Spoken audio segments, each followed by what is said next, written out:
This is A Story of Sorts, the podcast mostly about bookish stuff, and I am your host, Karina Pereira. Hello everyone, on this episode I am going to talk about the books that I have read in April. I gotta be honest with y'all, I actually considered not recording this episode at all. This because I was on vacation this month. I went to Portugal for a week to visit my family and friends, and I came back last week and I was working and I was kind of like, getting things together after being away for a week. It's not a long time, but it always takes a little bit of time for you to kind of settle in again. And I left things last minute. So I am recording this 2 days before the release date, which is not exactly something new, but yeah, I honestly considered, well, maybe I can just skip this week. But the truth is that I've read pretty interesting books in April and I wanted to talk about them. And I wanted to have, the podcast out every 2 weeks. Yeah, so I just decided to give it a try. I'm sorry if there's anything in this episode that you notice that it's not, quality-wise as good as the other ones, but I did my best with the time that I had. And actually in Portugal, I bought 5 books.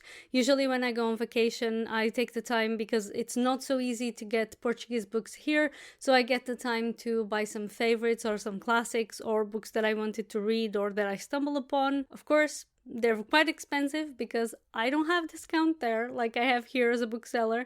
And books in Portugal are also like around, 15 euros, 17 euros, around that. So I ended up actually buying one book that I already read, but I didn't own a copy. And then I bought 4 books that were new to me. I did notice that most of the books that I bought were not exactly by diverse voices, because like I said, it's authors that I've really liked, that I've been liking for many years. And there's one author that is new that I bought because I saw her at a festival in Brussels, and she actually tells a story about how she writes the books, deletes everything, and then writes the story all over again, which blew my mind. But I will read that book in the next months and I hope to be talking about it soon. So right now, let's go into the books that I've read in April. April was, again, I felt a bit of a weird month, but maybe this is something that is going to continue to happen. Like months go by, time goes by, you barely notice what happens. I got a feeling that months have been going really, really fast. And I started the month with Where Are We Tomorrow by Tavi Taylor Black. And am I saying the name right? I don't know if it's Tavi or Tavi. It might be Tavi Taylor Black. And this book was actually sent to me by the author, which I hope I will interview for the podcast. And it's a book about 4 women. It's about 4 women who are on the road with a band. And it's pretty interesting to see how the author, who also, as far as I remember, as far as I read, also worked in the band and on the road. And it's pretty cool to see how the author uses the stories of these women as a sort of, call for feminism, as a way to point out how certain businesses and certain things are, mainly a man place, and women who are really good at their jobs and strive at their jobs and are really great professionals are always seen as an amateur. But the story is not just about their jobs, it is also about their personal struggles, and I found it pretty interesting. The only thing is that I wish I knew more about the characters. So there is still a lot of things to learn about these characters, but I still enjoy the book, and I think the story was real interesting, and the perspective that it brings to this kind of women doing these kinds of jobs, and the personal struggles and professional struggles they go through, and also the friendships that creates and the strength and support between those women. So it was quite interesting. The next one is actually an advanced reading copy from a book that comes out, actually I think it comes out in May. I forgot to take note of the date, but it's by an author that everybody knows, and that's Akwaeke Emezi. They wrote The Death of Vivek Oji, which I loved, and the book that I've read was You Made a Fool of Death with Your Beauty. I was super pumped up for this book, and I must say, I read it super quick. Like, it reads super nicely, super quick, because it's so engaging and interesting. The story really pulls you in, the narrative, the writing is really super nice, but I must admit that I was a bit disappointed by it. And that's on me, because, sometimes an author writes certain things and then you kind of expect more like that. And the author has all the right to write whatever they want and to try whatever they want to try out, as I have all the right to engage with it or to feel like that pulls me in or not. But it's on me, for sure, because the writing is still fantastic. I do think the story is good, but there were some things, especially about the main character, that really annoyed me, let's say. And I had some trouble empathizing with most characters for some reason. So I had a little bit of a hard time with this book. As I said, I still read it super fast, but the story, maybe I was expecting something else. On the other hand, the steamy scenes, oh my god, I did not know that Emezi could write steamy scenes like this. Okay, because there are a few steamy scenes on this book. It's basically a romance, and oh my god, they can write steamy scenes. They're amazing. So if you like steamy romance with, drama and conflict, whoa, you're gonna love this. It was, as I said, still 4 stars. Because I still think, like, putting aside my own maybe expectations and the things that I like to read and the type of story that I like, it was still pretty amazing. All My Rage by Saba Tahir. And I've read this in audio form, and I really liked it. It's a young adult book. I did not know it was. And actually, I heard some conversations about the cover. The cover does really look like an adult novel, which, doesn't really matter. But it's funny how sometimes we spot covers and we think we know which genre is there, and then we're kind of wrong about it. This was the case. I still really enjoyed it very much. I like young adult, and the story was very interesting. There were these 2 main characters, and they had a lot to do with ethnicity and culture, but also with trauma and with friendship and how we create communities. I honestly think it was super interesting, and I really liked it as well. Next is one of my favorite reads of the month, and it was Wash Day Diaries by Robin Smith and illustrated by Jamila Rouser. And honestly, this was so cute. This is a graphic novel, and the story is intertwined and interconnected with a wash hair day. Right? So all of these women have this connection in which they take care of each other's hair, and they braid each other's hair, they wash each other's hair.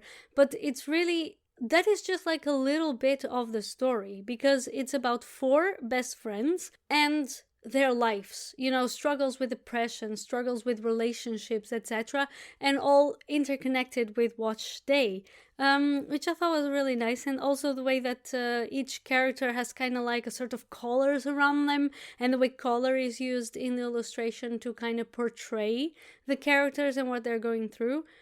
I really loved it. It's it's a simple graphic novel, but with amazing artwork, super beautiful colors, and a really interesting story as well, especially for people who like to read, people who are in their late 20s. I think they're all like in their late 20s or even early 30s. No, I think if I remember correctly, that they are all in their 20s, and the struggles you go through trying to figure out yourself and life and relationships and what's going on. And it was really pretty and very interesting, and I really enjoyed reading. And it also comes out, if I'm not mistaken, in May, so it's gonna be already out, I think. As I said, I am so sorry I didn't do a lot of preparation for this. But moving on, the next one was The Iron Man by Tech Hughes and Chris Mould.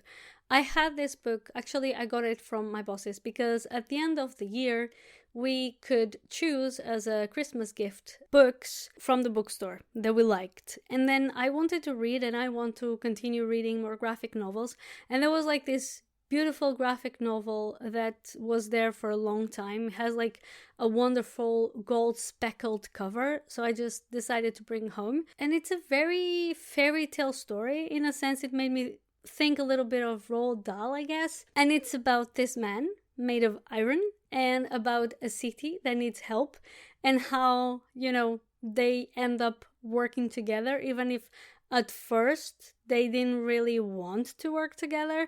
The illustrations are very pretty, and it's also like not a very complicated story, but it's quite interesting, and just for the artwork and how pretty the book is, it's just worth having in my personal library, to be honest. It's a really, you can read it very fast, and it's a really cute story.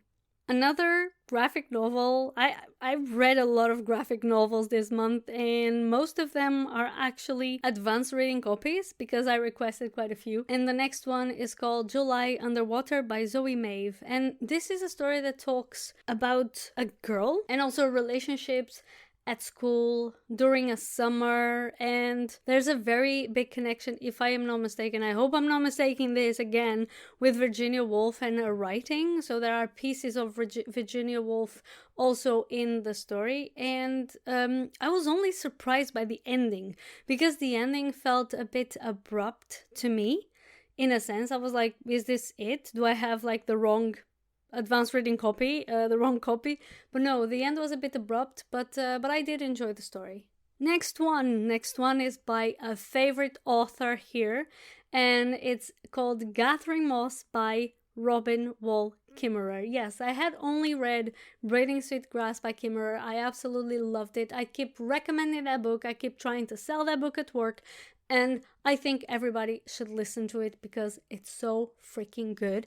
And when I saw that she had another book, which, because I didn't check. I don't often check or even often read books by authors I really love. I kind of, I don't try to build up a library of the same author. I try to find out different authors.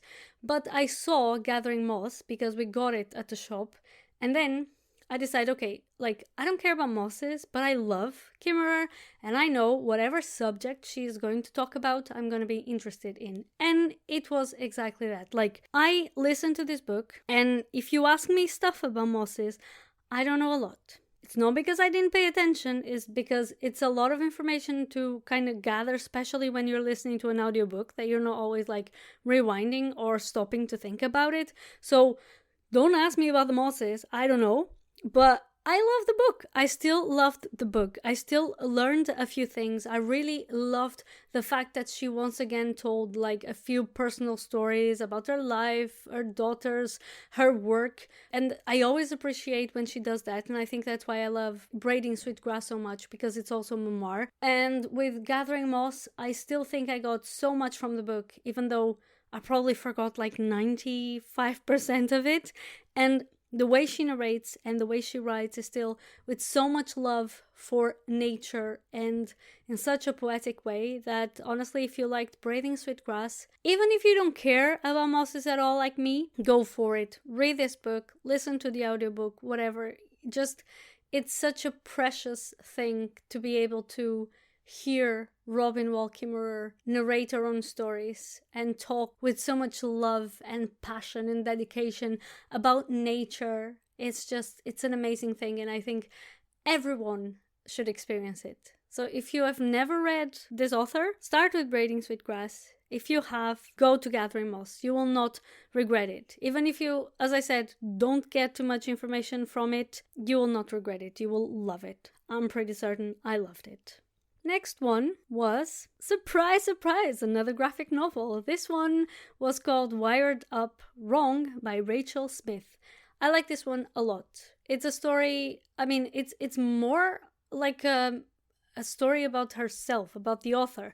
It's not really per se a memoir, but she does talk about her experience with depression and, with her work and how it affects her work, how, she doubts herself as well and the work she does as an illustrator and writer. And it's a little bit of a bittersweet story. I really love the illustrations, and it still leaves you with like a smile on your face at the end, because she manages to just insert a tiny little bit of humor into it. And as I said, it's very obvious the way she talks about depression and very open, and I really enjoyed it. Next one was, once again, an audiobook, and it was Lakewood by Megan Giddings. This book is... I have one thing to point out, which is I was expecting a bigger development. The premise is really good. It's about this woman, and she was in school, but she has financial troubles. She's very young, actually. I think she's 19, if I'm not mistaken. She has financial problems. She wants to help her family, and she gets contacted to be part of a study. And then she decides to just give it a go. She starts making good money, and she has to go to this town called Lakewood. And in that town, they are testing people. Of course, they are all people of color, even maybe I think black people specifically. And with the testing, a lot of things are happening. All of the people studying it, of course, are white. Bad stuff starts happening to people because it's like trials that they are doing on people, testing medications and other things. And yeah, and you kind of gather and you see how people sometimes don't really have a choice. So to try and get a better life, or even give a better life to the people around them and their family, they go through these things. And as I said, the only thing I have to point out, because I really liked it, it's also a horror book. I really liked it, but I wish it had been a bit more developed. Don't ask me exactly how, in which direction, but I kind of felt like there was something missing there to kind of click entirely. But still, if you like horror, and if you like this kind of horror, like, Tender is the Flesh, or I think you're gonna like this one. I did. Next one was a short story, but it's now in book form, and I listened to the audiobook, and that's Recitatif by Toni Morrison. I haven't yet read anything by Toni Morrison, and please don't come at me, like I have the bluest eye to read and I still have to pick it up. I tried to read Beloved, and I found that the writing, the narration was a bit complicated for me. I'm not a native English speaker, and there were some things about the narration that really were complicated for me, so I ended up putting it aside for another time. I still want to go back to it and try to read it in understanding, but at the time I just could not engage with the story, in that sense that I could not understand it well enough to carry on reading it. So I haven't read any Toni Morrison except for this one. And the thing about this book is that it has a foreword by Zadie Smith, and the foreword was giving me a lot of spoilers, so I had to skip the foreword and read the book first, and read this short story first.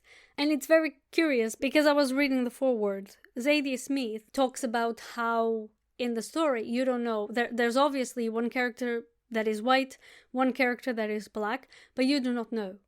And I went into the story knowing this already, and I wondered what would have been my reaction, what would I have gathered from the whole story had I not had this spoiler. So, but I still enjoy the story. I think that Morrison managed to encapsulate a lot in such a short story. It's like still a very interesting story about two girls who meet each other in, if I'm not mistaken, in an orphanage, and then again as adults. There isn't like a super lot development. Of course, again, it's a short story, but it's a very interesting story. And this implication of the race, and that the reader does not know the race of each character and then kind of speculates about the race, based on your prejudices and your observations of people, or whatever you think is one race or the other. But yeah, I wish I hadn't read the foreword, a little bit of the foreword first. So if you go into this book,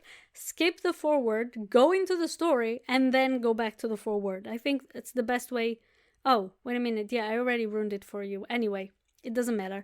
I've ruined it for you. I'm sorry. Just listen to whatever you like.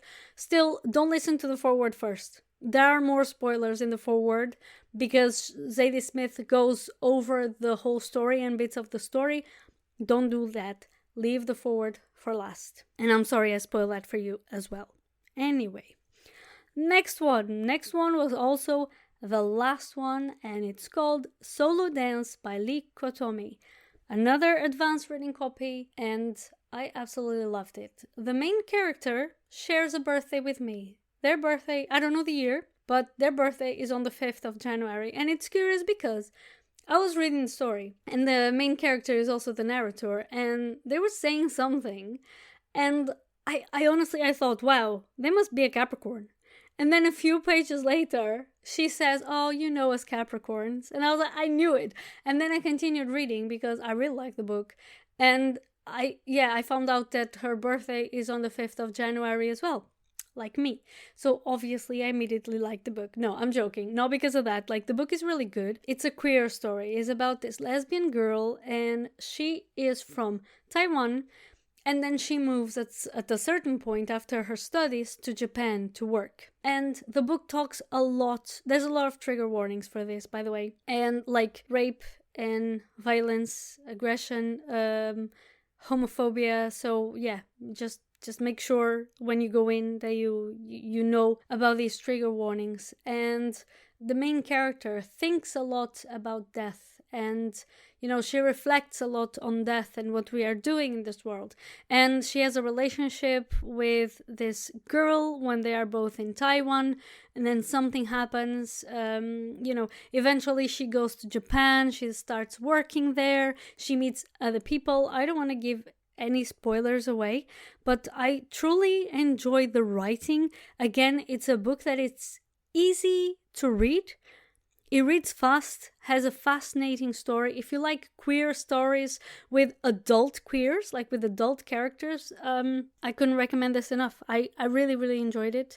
And I will definitely be recommending this book to more people. I'm really glad I picked it up. And I hope it becomes like a bestseller when it comes out. I have no idea what's going to happen. I haven't yet seen anything about the book on social media.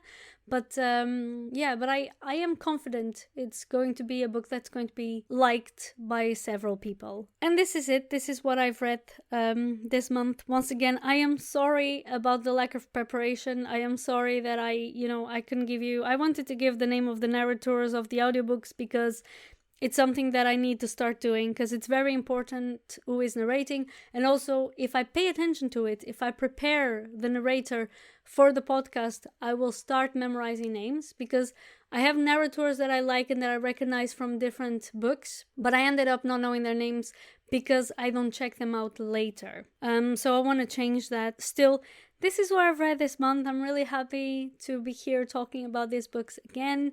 And yeah, with the conditions that I am under. And I hope you have enjoyed. I hope that you still pick up some books that you may like. And just stick around for the outro, and I'll talk to you very soon.